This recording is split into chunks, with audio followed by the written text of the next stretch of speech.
Okay, so if you guys take a look at the video description, how I will be breaking down these teams is order by draft pick. So without further ado, we're going to start off with the guy who had the number one pick in our fantasy draft, and that goes to Mr. Andre Jones, who had a lot of theatrics before he made his shocking decision to go Ezekiel Elliott, number one. Now, my personal take, the number one, the number two, and the number three picks. You really can't F this pick up. If you do, it's based off of one thing. You're an idiot or your whole team got hurt. I think that's the only way you can mess up those picks. I hate to say it, but Harsh makes a very valid point about having a top six pick.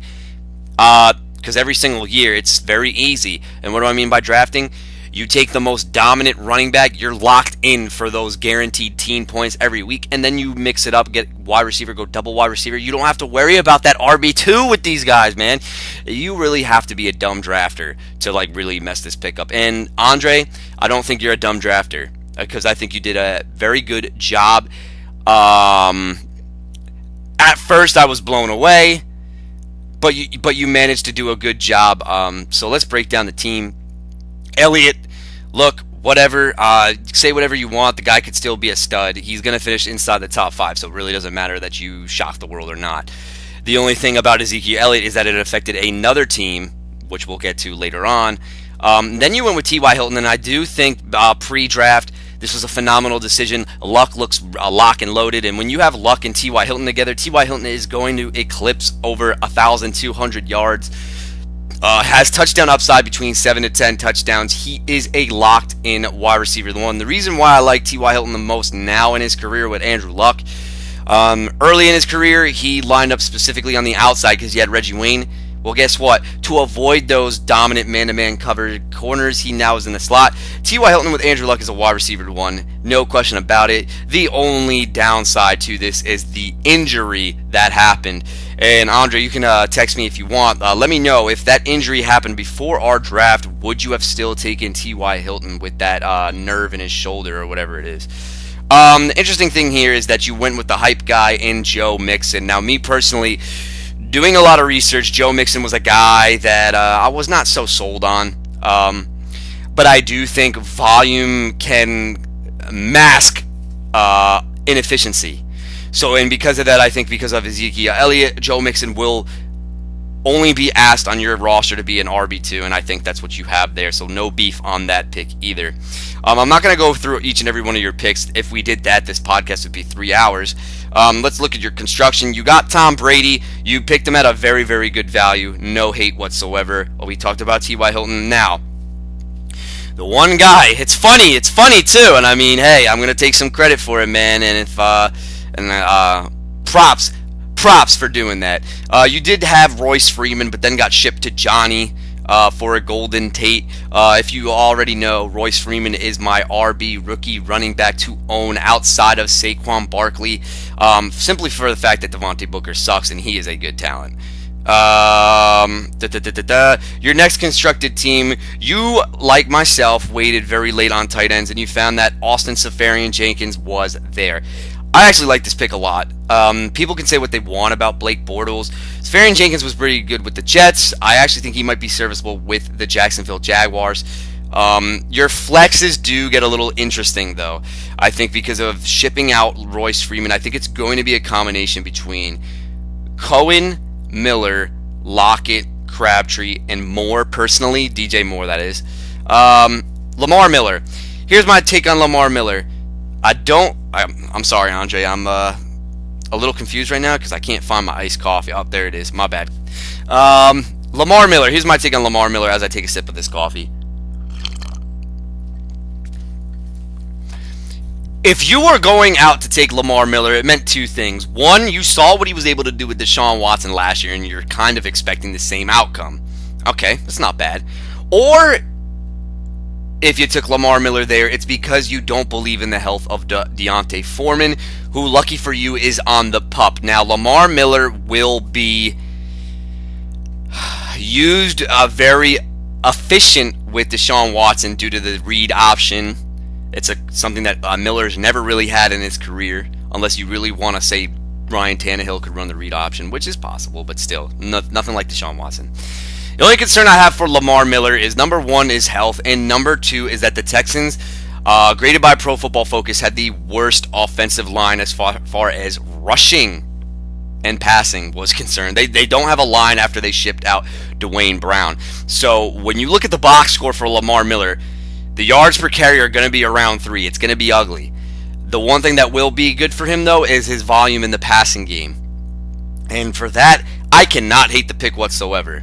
For that reason. However, by midseason, when Deontay Foreman looks healthy, I do think Lamar Miller towards November will be phased out and will be irrelevant on this roster. That's my bold take. Tariq Cohen, for our league purposes, I think he might be the cheat code this year. I think Tariq Cohen is this year's Duke Johnson, personally.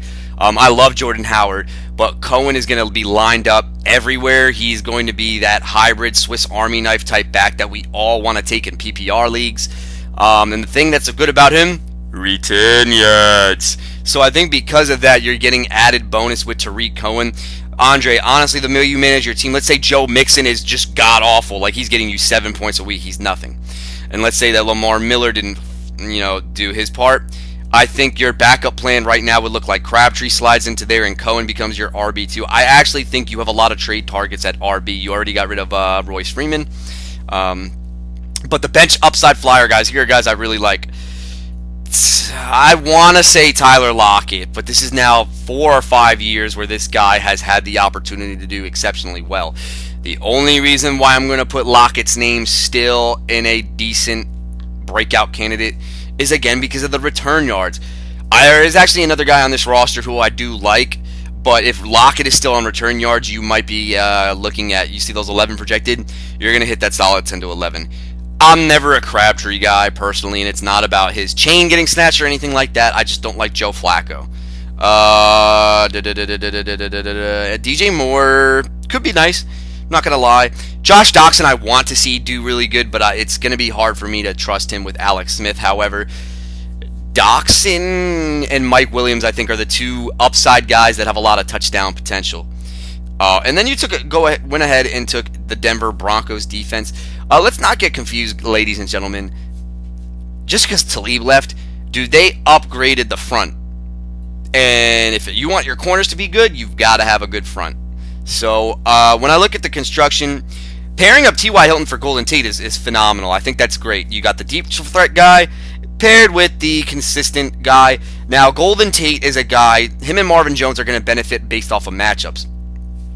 So if they do have good guys inside, I do think that Tate does struggle a little bit. But if they have a beast corner such as a guy like an Xavier Rhodes or something like that, I think games against the Vikings might be beneficial for you.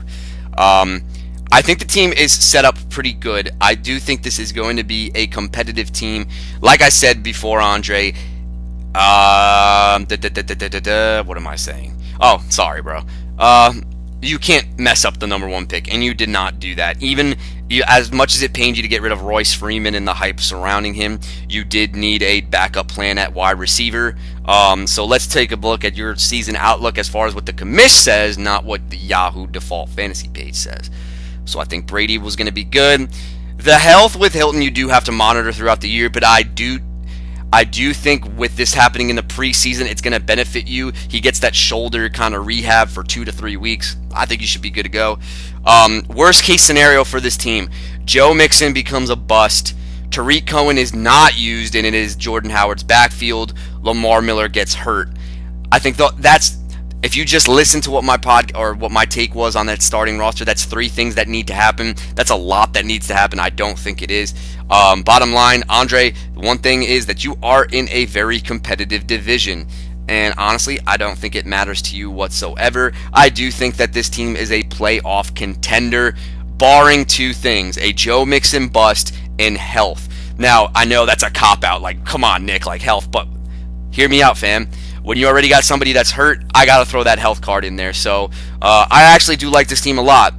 As far as, is it more floor team? Is it more upside team? You can guarantee this is a big upside team. And you know me, I am pro upside over pro floor because that's what's going to take your championship. Andre, I think you did a really good job. I got no beef with this team, fam.